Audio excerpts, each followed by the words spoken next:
Hello guys welcome छ फेरि पनि मेरो नयाँ भिडियोमा है। आज चाहिँ धेरै दिन पछाडि मेरो साथीलाई भेटिरहेको छु। के छ मेरो भाइ? एकदम गुड फ्रेस छ। गुड फ्रेस छ। काठमाडौँदेखि आएको पो त काठमाडौँबाट भर्खरै आएको नि फेरि। पेन्टहरू तल तल झार्दैन हैन त्यो त झार्नु हुँदैन। ड्रिप्पी भएर आएको छ यो चाहिँ। एसमुनि पेन्ट लाउँछ होइन, एसमुनि बेल्ट लाउँछ होइन। यसले चाहिँ यो ड्रिप्पी भएर आएको छ है लास्टै। ऐसेलु मात्रै हेर्दैछु भन्दा औसेलु ल अनि त्यस्तै छ। अब यसको घर तल जाँदै गरेको हामी चाहिँ। यहाँ सिआइडी छ हाम्रो सिआइडी। तपाईँहरूलाई यो देखाउँछु। यो चाहिँ सिम्बलको रुख हो होइन।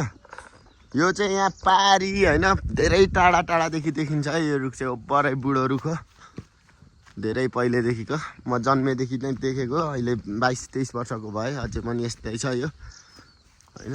जहीँदेखि देखिन्छ यो रुख चाहिँ। एउटा यो रुखलाई चाहिँ के भन्ने एउटा अस्तित्वको रूपमै लिउँ न अब होइन।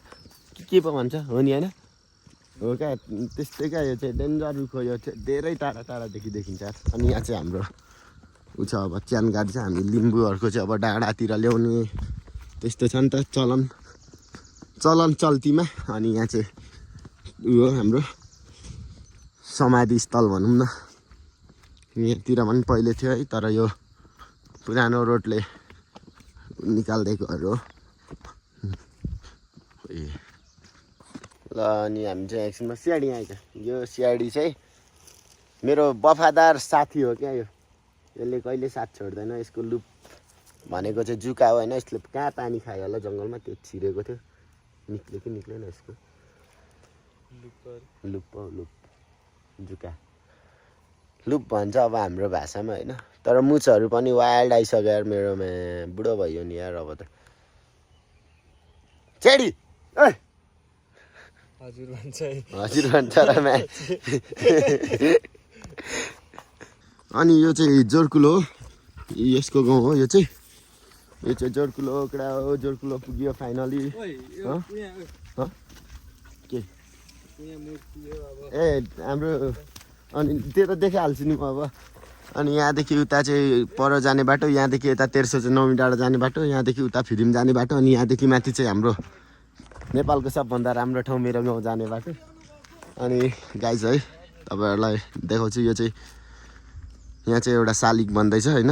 यो के भन्नु अब पछि देखाउँछु म होइन। एन्जिला तुम्बाको सुब्बाको हाम्रो चेलीको शालिग बन्दैछ। ल पैसा लिएर मूर्ति लिएर राख्छ त्यसकै हो। मूर्ति नि जसले किनेर ल्याउँछ त्यसकै राख्छ। जाउँ। अनि यहाँ चाहिँ एउटा दामी पार्क छ है गाइज। पार्क यस्तो राम्रो पार्क छ। ल दामी छ यो ठाउँ पनि, तर अलिकति सफा सुग्घर राख्दैन रहेछ यसले। सफा सुग्घर राख्न। अनि यसको घर चाहिँ यो है सम्पनेको। यो कति सफा गर्नु माथि तिमीकोबाट आउने सबै भाइ हाम्रो चोक चाहिँ नि एकचोटि गएर हेर। ए ल हप्तामा एकचोटि श्रमदान सरसफाइको लागि हाम्रो चोक। बरी अघि चारो दिएर आउनुभयो अन्त अनि यस्तो 10 बजी उठे पनि भात खानु त टाइममा आइपुग्छु नि हो। अनि आज हामीले यो हाते ट्र्याक्टर जोत्नु पर्ने छ। धेरै काम छ हाम्रो। के अरे फेरि भन् त। भन्न फेरि भन्न एकचोटि भन्न अहिलेको शब्द चाहिँ भन्न। कसैले क्वेसनै गरेको छैन नि एन्सर नगर। त जहिले मासु भात खान्छस् अरे अनि किन मोटाइ? मैले क्वेसन गरेँ लु भन् त अब फेरि भन्न। त्यही क्वेसन गरेँ नि त मैले। लु भन् त अब। त्यो कहिले त्यो खानेले त्यो 1 किलो खाएको जस्तो हुँदैन क्या। चट्ट 2 पिस क्या। यता हेर्न हात पनि 2 पिस। अनि नमोटाएको धेरै खाइ जहिले खाइ हुँदाखेरि धेरै रुच्दैन नि त। ल गाइज अहिले चाहिँ हामी तल युवाङ्गेको घर जाँदैछौँ है गाइज। धेरै पछाडि 2-3 वर्ष भयो होला यता तल नझरेको। त्यही भएर नमोटाएको अरे त।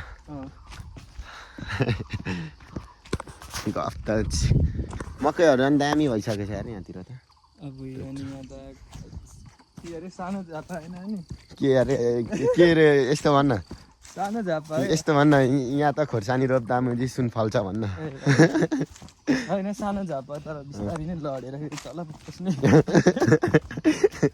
तल क्या यहाँको घर तलको रोडमा मात्र अड्किन्छु नि यहाँदेखि पल्ट्यो नि त तल होइन तल छ गर्दाखेरि यस्तै छ है हाम्रो गाउँको रमाइलो गाई छ अल्छी लाग्छ पहिल्यै हामी राति लिची चेर्न आएको खुर्सानी कत्रो बनायो खै हो अक्कबारी ए उ त्यो दामी रोपेको रहेछ यहाँ पहिले लिची चोर्न आएको तिमीको हामी एकचोटि राति लास्ट लिची हन्टिङ हान्ने मैले गाइज है अनि चोकमालको अल्छीले आज चाहिँ हलो जोतेर यहाँ ट्र्याक्टर जोतेर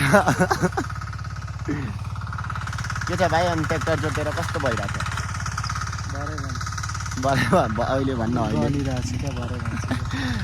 ल गाइज आज चाहिँ हामी यसो म चाहिँ डुल्दै आएको है अनि यो माथि हाम्रोतिर थियो नि त अघि राति यसो यसलाई बास दिएको थियो क्या मेरो घरमा अनि फर्किँदाखेरि यसकोमा आएर गोडीमा हानेर ट्र्याक्टर जोत्न आएको हामी चाहिँ यो घर भर्खर जोतिसक्यौँ अब जोतिसक्न आँट्यौँ पर बोलाउँदै हुनुहुन्छ कतिखेर अरू दुईवटा जोतिसक्नुपर्ने हो जाँड अल्छी लागिसक्यो यो हाम्रो घर जाने बाटो उकालोको यता रोडको छेउतिर चाहिँ धेरै किम्बु रोपेको छ होइन यहाँ हादुपेले रोपेको होला हादुपेले रोपेको होला किम्बु होइन हामी चाहिँ त्यसै टिप्दै खाइदिन्छौँ यो रोडको आइल्छ है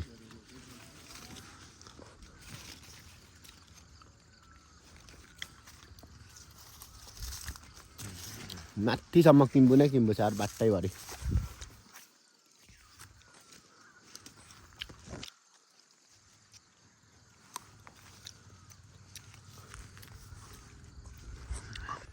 बेलुका पनि भइसक्यो होइन 5:35 भइसक्यो अब चाहिँ म केटाहरूकोदेखि फर्किन लागेको कालो ल अनि आजको भिडियो चाहिँ यस्तै भयो कस्तो लाग्यो कमेन्ट गरिदिनु होला